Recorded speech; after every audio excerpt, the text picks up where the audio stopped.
acontecem há muito tempo. Isso tem a ver com o modo como as equipas jogam contra o Benfica. E as entradas são muito duras e o Benfica raramente consegue ter os jogadores a fazer uma época inteira, os jogadores mais utilizados sem se lesionarem. O Simão fez uma época quase toda e não se lesionou, teve uma lesãozinha, mas se recuperou. Tivemos um período também menos bom com o Miguel, com o Nuno Gomes e com o Petit, tiveram os 3 lesionados, mas depois de recuperar os 3 jogadores contra o Sporting e Batança Portugal, eu disse para o Trapattoni, agora temos a equipa toda, agora vamos ser campeões. Ainda é cedo, ainda é cedo, não, vamos ser campeões. Acredito que vamos ser campeões.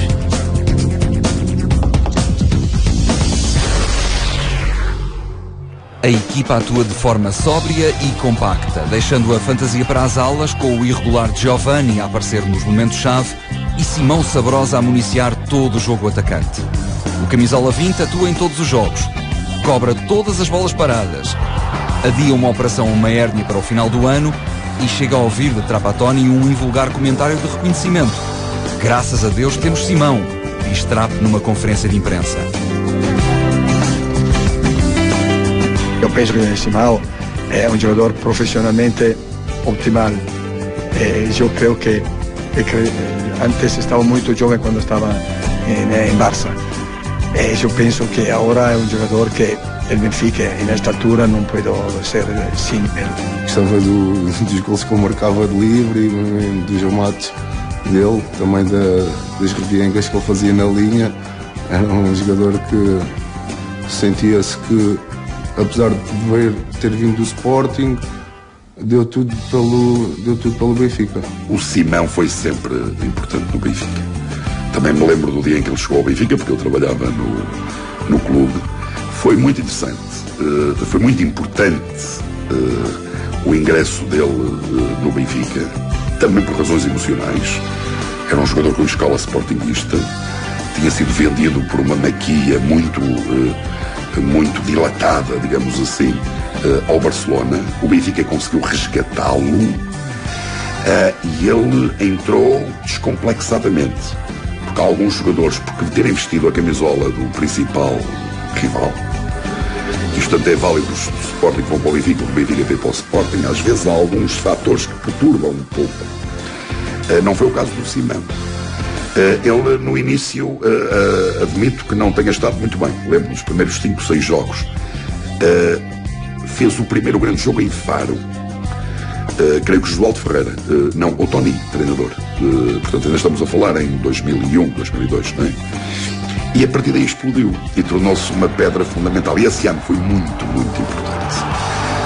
O Simão tinha uma capacidade enorme para desequilibrar e, por outro lado, sendo um construtor, sendo muito homem do último passe, tem esta faculdade importantíssima, que é uma grande capacidade ele próprio de concretizar. E, portanto, sempre um marcador de golos e não poucas vezes golos decisórios. Um dos jogadores que mais marcou foi o Simão Sabrosa, porque para já deu-me um gosto especial. Ele, em vez de vir para onde foi formado, veio para a nossa equipa. E para aquilo que ele fez, e o título 2004, 2005, que eu acompanhei-o todo e aprecio muito a forma como ele fala ainda hoje do Benfica, não estando do Benfica. Mas estava escrito que o ano do regresso do Benfica aos títulos seria longo e sinuoso.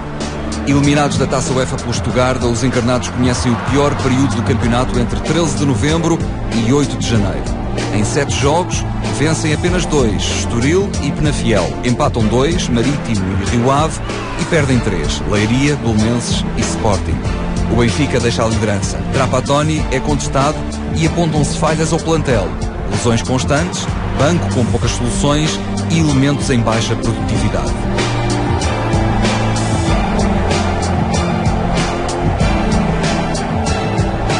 Lembro-me do jogo que a gente foi ao Restelo, que eu não fui jogar pela equipa B para ir para o Restelo, em que infelizmente perdemos e quando chegamos ao estádio estava difícil. Tínhamos lá, os adeptos não foram ou não estavam para brincadeiras, digamos assim. Podíamos não ganhar, mas era muito importante não perder. Não? Esta é uma coisa que devemos, em futuro, ter presente. O Trapattoni na altura até ficou chateado porque Segundo ele dizia, tinha precavido os jogadores, tinha-nos precavido, para o estilo de jogo do Belenenses. O que é um facto é que a gente acabou por levar os golos da maneira que ele tinha avisado que o Belenenses jogava, que na altura acho que era o Antioé e o Lourenço que jogavam na frente, avançados rápidos, e que era no contra-ataque, digamos, que era a força, e nós acabámos por ser enganados. É um resultado normal, vamos continuar a trabalhar, temos um jogo importante agora que é o Penafiel para vencer, e depois veremos. A zona de lesões pode acelerar alguma contratação agora no inverno? Não, portanto, em janeiro, o mercado abre em janeiro, portanto o Presidente já disse que estamos no mercado, vamos estar no mercado com certeza. No mercado de inverno, Zahovic, um dos nomes mais criticados da equipa, deixa à luz dizendo que regressa em maio para receber a faixa de campeão. Era um ato de fé do esloveno. O Benfica descera já ao 5º posto da tabela. Para o seu lugar, vem Nuno Assis, do Vitória de Guimarães. E do departamento médico surge o reforço mais inesperado, Pedro Mantorras. Foram 2 anos que o Pedro teve parado. E esses 2 anos foram 2 anos de tristeza, era muito problema, muita tristeza. O Pedro já não era mais o mesmo Pedro, era um Pedro triste, já não era o mesmo Pedro alegre que ele era antes.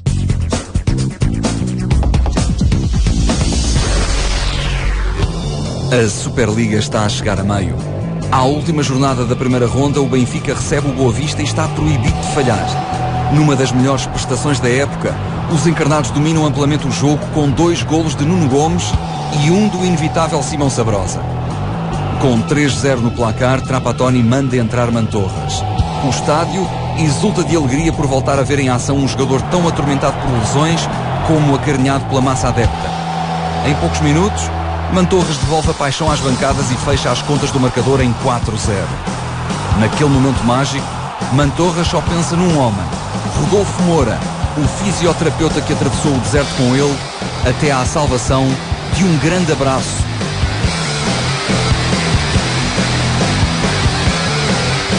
Eu sou o mister na primeira parte. No final da primeira parte, foi entrar o mister, meta Mantorras. Mas ele estava com receio, meta Mantorras. Agora o Mantorras não está 100% bem, meta Mantorras. E outros jogos mais. Calma, Alba. É agora, mister. E ele é agora mesmo. Então. E quando entrava, gol, Mantorras. E dizia eu, tinhas razão. Este indivíduo, este jogador, transmite, tem qualquer coisa de bom. É qualquer coisa, nós temos de ter este jogador sempre connosco.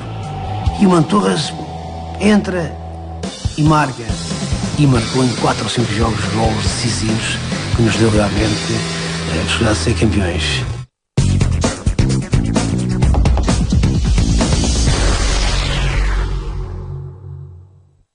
Num Benfica que joga de fato macaco e mangas arregaçadas, os operários têm uma importância fulcral. Petit é a experiência e Manuel Fernandes, o brilhantismo da juventude. Lado a lado, carregam o piano no meio-campo batalhador que disputa a bola em cada palmo de terreno.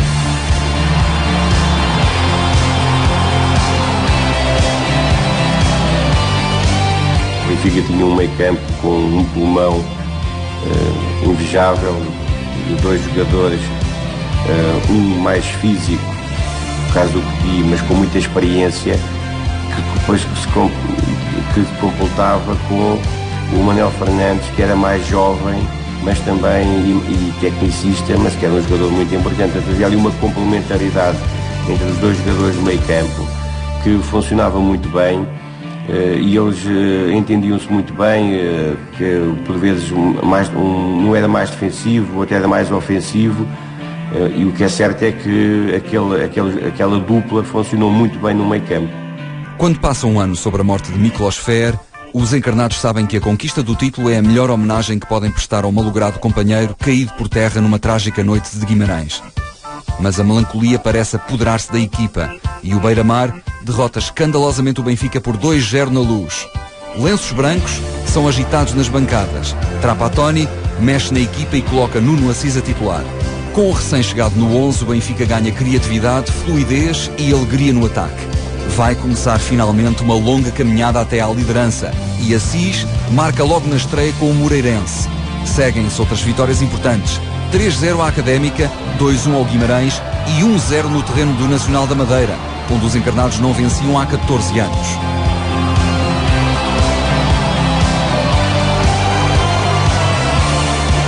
Pelo meio, 2 empates preciosos, em Braga e no Dragão, onde Giovanni volta a aparecer no momento decisivo, fazendo a igualdade.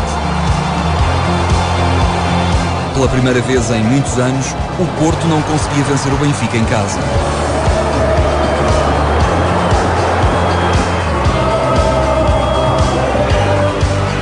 À 25ª jornada, o Gil Vicente visita a Luz. Trapattoni surpreende e coloca Mantorras a titular e o angolano assina um grande golo. O primeiro de uma vitória tranquila por 2-0. Era oficial. O Benfica era um franco candidato ao título e Pedro Mantorras, um dos mais fortes trunfos encarnados. 2-0 o resultado final. O Benfica está agora destacado no primeiro lugar com 48 pontos mais 3 que o Futebol Clube do Porto. Depois de uma grande recuperação que o levara do 5º lugar de novo ao topo da tabela, era agora necessário consolidar a liderança. O Benfica passa em Setúbal com uma vitória segura por 2-0.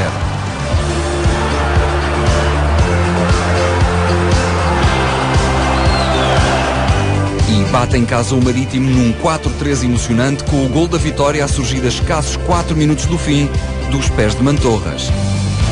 Quando faltam apenas 7 jornadas, os encarnados têm 6 pontos de vantagem sobre a concorrência mais direta.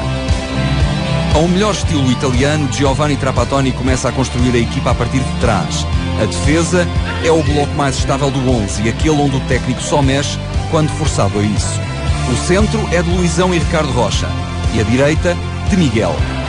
Só o lado esquerdo pode alternar entre Fissas e dos Santos, 2 laterais sólidos e experientes. Alcides é um sexto elemento precioso que colmata qualquer indisponibilidade dos titulares. Mas o patrão do setor é indiscutivelmente Luizão, imperial a defender e arma secreta na subida às áreas adversárias.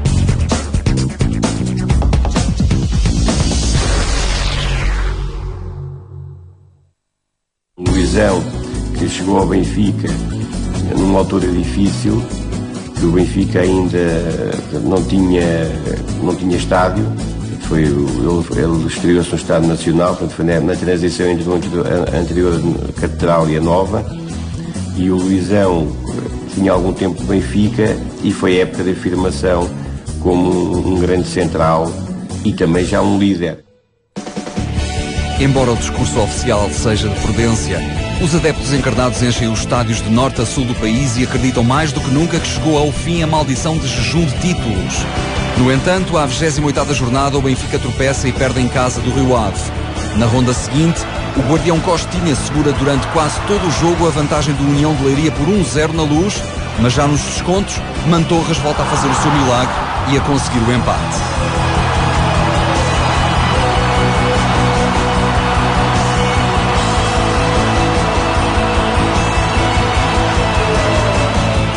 A pressão é tremenda e chovem críticas à decisão do Estoril Praia para transferir o jogo com o Benfica para o estádio do Algarve. Os canarinhos aproveitam o encontro para conseguir uma boa receita de bilheteira. No entanto, olhando as bancadas cobertas de vermelho, percebe-se que o Benfica joga em casa. O Estoril adianta-se no marcador.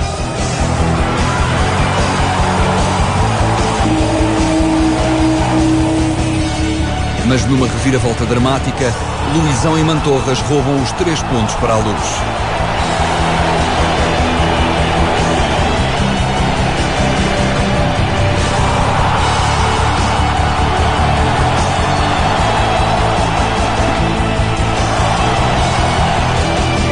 Nós não devemos pensar que já ganhamos a Superliga. Devemos pensar que todos os jogos estão como isto. Porque em Penafiel, mais ou menos, é assim. Até se fecha a Superliga, depois, ora devemos sempre olhar em frente. Depois de vencer o Belenenses à 31ª jornada perante um estádio da Luz completamente cheio, a equipa de Trapp volta a escorregar. Sem Luizão, Manuel Fernandes e Nuno Gomes e queixando-se de 3 grandes penalidades não assinaladas, o Benfica perde por 1-0 em Penafiel. A vantagem de 3 pontos sobre o Sporting foi anulada. Tivemos aquela derrota em Penafiel que podia ser fatal, de nós não conseguimos ganhar o campeonato. quem passou para a penúltima jornada com o Sporting, e o Sporting